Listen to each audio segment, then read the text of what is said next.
Go ahead. We'll lead off with you. Thank you, Chairman and Vice Chair. Appreciate y'all having us here today. My name is Matt Krause. I'm here on behalf of First Liberty Institute, and we are in favor of Senate Bill 1515.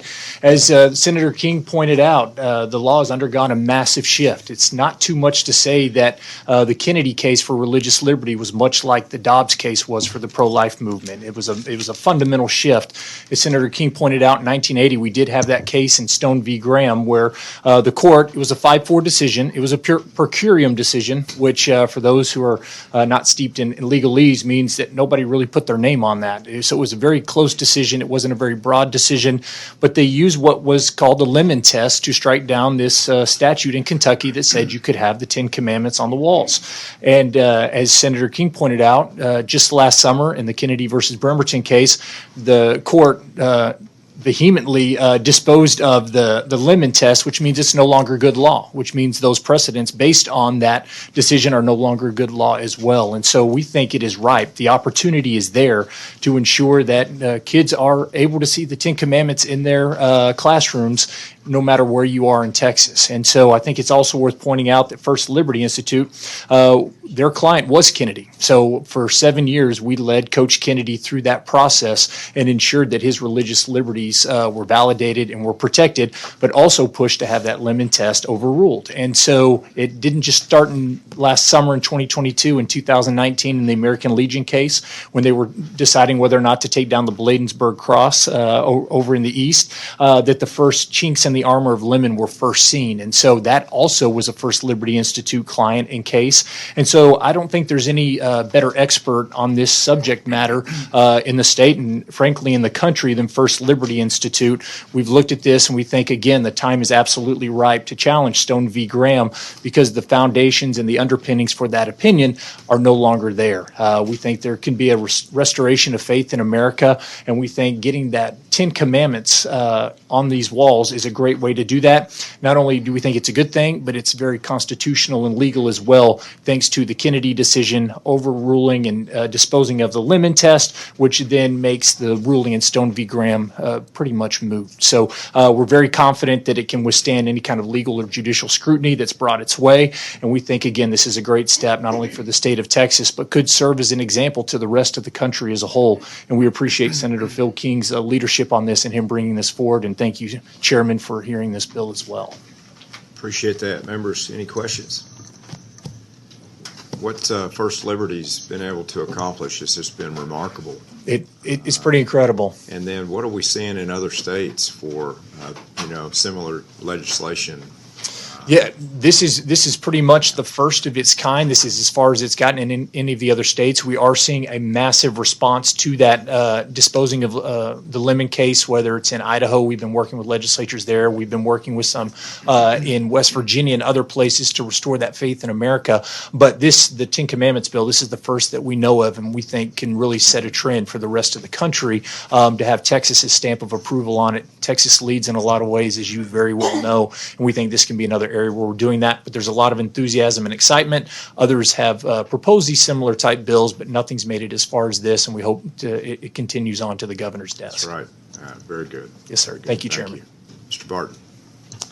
Mr. Chairman, thank you. Members, as Matt mentioned, the Bladensburg case, they first said Lemon's not good, and then they vehemently overruled it this last year. But they also said in the Bladensburg case that the new standard will be if it's traditional, historical, it's going to have a presumption of constitutionality. And so what I want to do, we have about 160,000 items out of American history, but this is the first textbook ever printed in America. It was done in 1690 in Boston. It was used into the 20th century, so it's through 5 different centuries that it appears. And it's interesting that in this textbook, there are 43 questions on the 10 Commandments. So this is what we used in the 20th century, and just examples of that. Mr. Chairman, I just want to interrupt you and make sure everybody understands. Those are the original documents that you're holding up there, not copies. And for the record, state your name and your position on the bill for us. Yeah, excuse me. David Barton, WallBuilders in favor of the Ten Commandments bill. Thank you. So questions they had were, what's the reason annexed to the Fifth Commandment? What is the Fifth Commandment? What's required in the Fifth Commandment? What's forbidden in the Fifth Commandment? And on it goes, 43 questions. And so this is where students started in school. They continued with things like readers, the famous McGuffey reader. A McGuffey reader had the Ten Commandments, part of what students studied also in school. This is Noah Webster's history book, History of the United States. And at the end is a long section on the Ten Commandments. So this was traditional educational stuff. So with that test that Bladensburg is given, that if it's traditional, historical, presumptions, constitutionality, Ten Commandments, that really is a piece of cake. Jump ahead in the 20th century a little bit. In the 20th century, Judge Rugemer in Minnesota got with the Fraternal Order of Eagles and said, we need to have the Ten Commandments more than we do now. And so the Fraternal Order of Eagles in the 1940s put up 10,000 copies of the Ten Commandments in classrooms across the United States. That went back to a case that Judge Rugemer had where a young man, he didn't want to sentence him to juvenile detention. He said, listen, if you just live by the Ten Commandments, I won't sentence you. And he said, I don't know what the Ten Commandments are. He said, you don't know what the Ten Commandments are? He introduced him to the Ten Commandments, completely changed the young man's life. And so he helped Judge Rugemer get the Ten Commandments in schools. About 10 years after that movement was going is when Cecil B. DeMille came out with the movie Ten Commandments. And so blockbuster movie, Charlton Heston, Yul Brynner, Martha Scott, etc. And it's interesting, this is the program that was given. If you went to see the movie at a theater, when you walked in, this is a program that Cecil B. DeMille had everyone given. And it shows you the actors in the movie and who they are. But it also opens with a statement in here where he says that we've passed 32 million laws in America so far. And he said, and if you live by the Ten Commandments, you don't need the 32 million laws. So they continue to point to the Ten Commandments publicly as being the source of the moral code.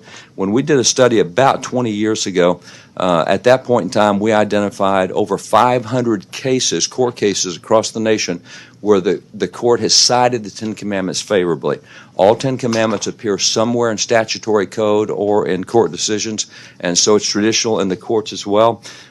Phil had mentioned that the Kentucky case in 1980, Stone v. Graham, after 191 years of having the Ten Commandments in classrooms, the Stone v. Graham court said we're not doing that anymore. Now, as Matt mentioned, that's been dumped now that the limit test is gone. But this is actually what was hanging in the Kentucky classrooms. That is the Stone v. Graham. This was given me by a legislator from Kentucky who passed that initial bill. And so the bill that Phil has introduced reflects this. And as it describes the Ten Commandments, this is what was hanging in the Kentucky classrooms. And as Phil mentioned, this looks exactly like what we have on the Capitol grounds, which is also one other piece I'll show you. When they did the movie, Cecil B. DeMille took 9,000 extras. They went to Egypt, did the Exodus, and then when they got to Mount Sinai, he had part of his crew go up on Mount Sinai, find some granite, and bring it down, from which he carved the Ten Commandments that were used in the movie. This is actually from the movie. This is the Ten Commandments in the movie. And what's interesting is when Phil showed the picture of the Ten Commandments, in Texas, you'll see that these two blocks are above the Ten Commandments on the stone. And that tells you it was erected by Cecil B. DeMille. In this case, 1961, Charlton Heston came to Texas to dedicate the Texas Ten Commandments. But this is how you know that it was done by Cecil B. DeMille. They did 180 of these huge marble statues across the nation. There's one in Oklahoma, one in Arkansas, etc. All the capitals had one. So this is traditional historical stuff, and that meets the test that the court has now given us for what can be done. So it's hard to say that anything's more traditional in American education than was the Ten Commandments, going back to the very first textbook and going up through the 20th century. Thank you, Mr. Chairman. That's great, right on time. Appreciate that. And tell us again the year for the first textbook that you have on the 1690, and Benjamin Harris in Boston printed that first textbook, and it was reprinted, still reprinted in the 20th century. And then that would still reprinted in the 20th century. Yes, sir. Yeah, you had mentioned that I before. think I have. Yeah, here's the 20th century copy. This is reprinted. This is a reprint of the 1777 copy with John Hancock on the inside. So they had famous Americans at that point. But this is the 20th century reprint. Gosh, that's great. Thank you. Appreciate that. Go ahead. I'm Tim Barton from WallBuilders, speaking in favor of the Ten Commandment Bill. And Chairman and all members, thank you for being here and allowing us to be here today. We've heard at this point the legal aspect and the historical aspect, which is obviously the significant barrier that has to be crossed in order for this to happen. I want to add one more component, and that's the moral aspect. If we go back to the original textbook, the New England Primer, printed first in 1690, then printed and used in public schools all the way through the early 1900s, one of the questions students were required to learn at the end of that textbook is, where is the moral law summarily comprehended? And this was the first question leading into the Ten Commandments, is where do we find moral law? The reason this becomes significant is all of us who have paid attention to what's happening in the world and culture today know that our young people are having a very hard time determining what's right and wrong. Where do we find moral law? Is that something subjective? Is it up to each individual to determine right and wrong for themselves? Because there's a level of irony to where we are today that we would tell people it's wrong to kill somebody.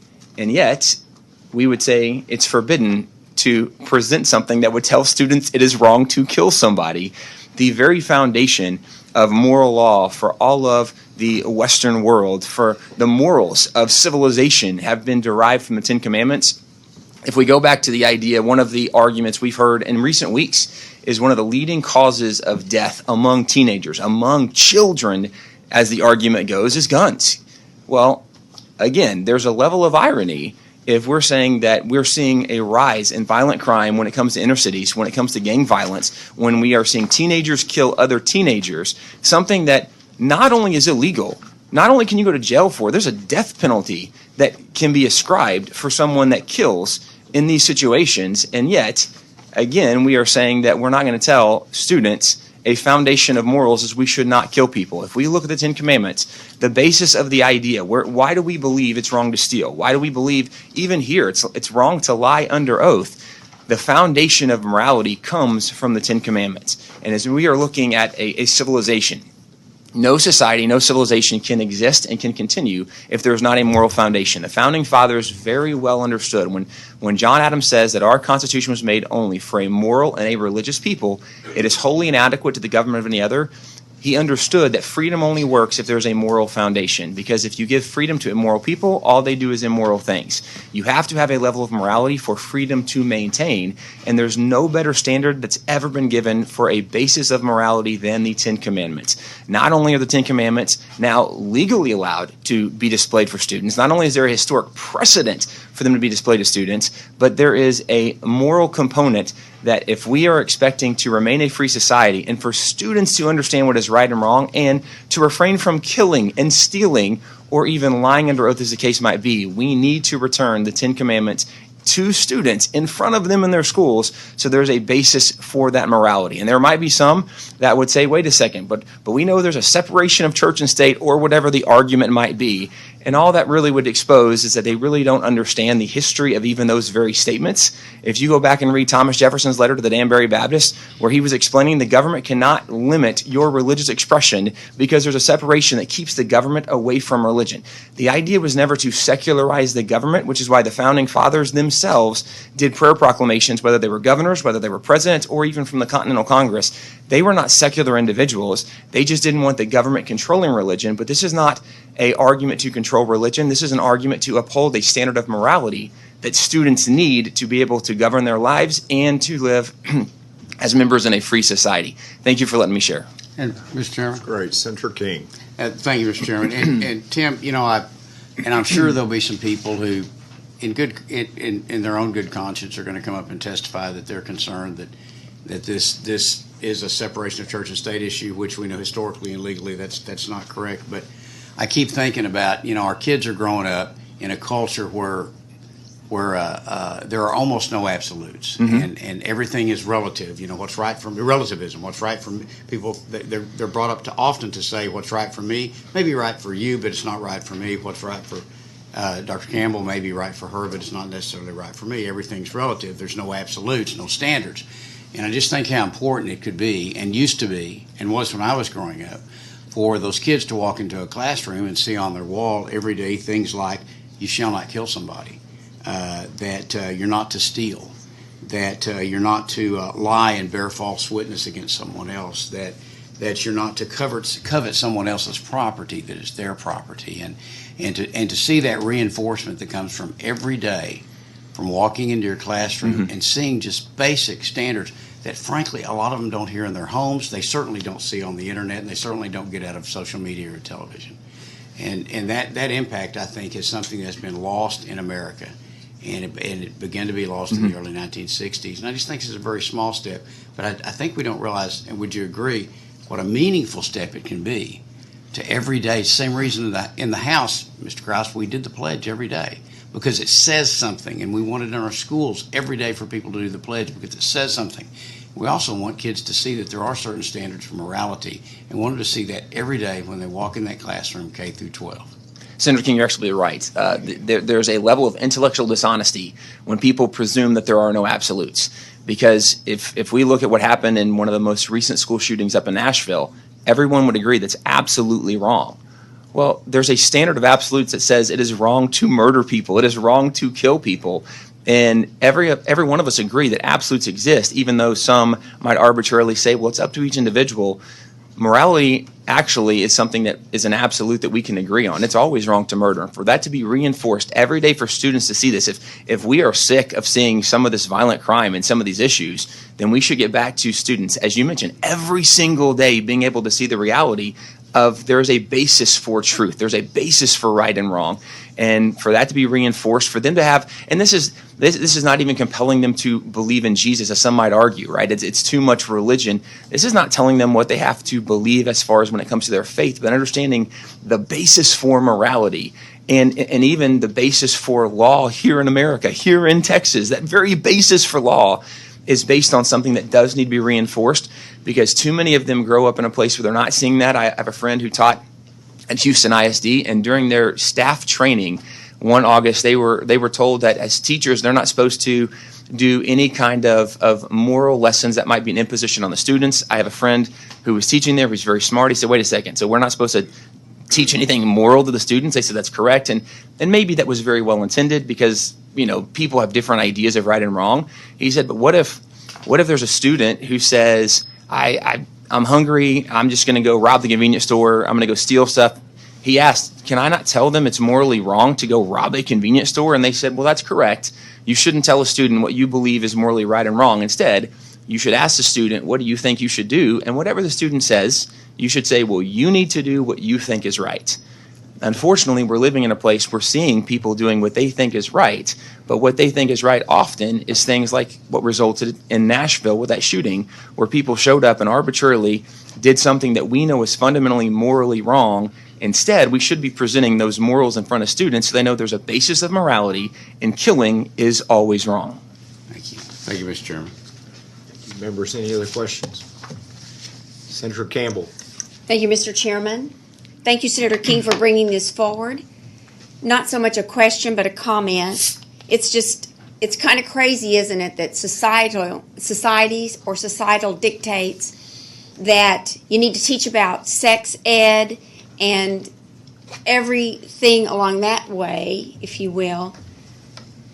But then they try to stand against moral teaching, which Senator King and I know Chairman Creighton has talked about it, y'all have talked about it, how laying a good foundational base strengthens the nation, and it's just kind of crazy that on one hand they say, oh, you can't teach that, and the other hand, oh, you must teach this. So with that, it's just a comment.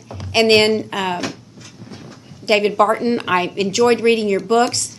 Most certainly one that is my favorite, and this is off topic a bit, but it's American history in black and white.